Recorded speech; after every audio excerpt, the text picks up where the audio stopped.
4-2, not a bad week for the A's. Kind of how I thought they would do, which I'm happy about. And Tuesday they started well with 3 runs, and two of them manufactured with 2 out hits. And the Padres showed up in the names of Tatis and Machado, and they accounted for 5 of the Padres' runs. And Kapralian could not escape the fifth-inning jam he created, and the bullpen couldn't bail him out either.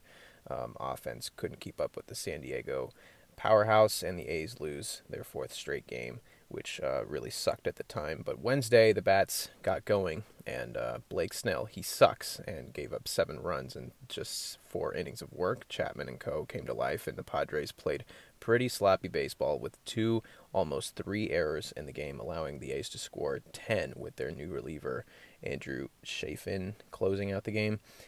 A split in San Diego against a good Padres team with the way the A's have been playing right now feels pretty good, and they'll be back at the Cawley for 2 more next week. And Thursday, the Marte Parte has arrived in a deal for Jesus Luzardo to address the lack of offense in a recent performance.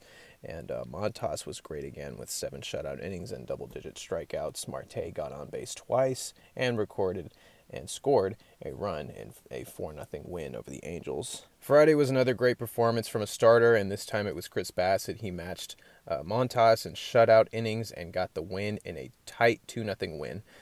Chapman homered for the second time in 3 games. Sergio Romo keeps up his hot streak, and Trevino shut things down. A pretty boring game overall, but the A's front office did make some noise at the trade deadline earlier that day and acquired Yan Gomes and Josh Harrison for some minor leaguers I don't care about.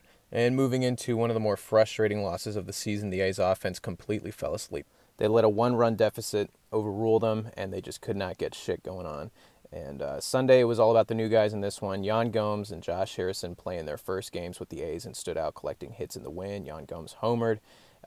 Dalton Jeffries was called up in place of James Kapralian and was shaky to start, allowing 3 runs in the first 2 innings, but just calmed down and finished 5 innings, and the bullpen picked up the rest. And not a bad week.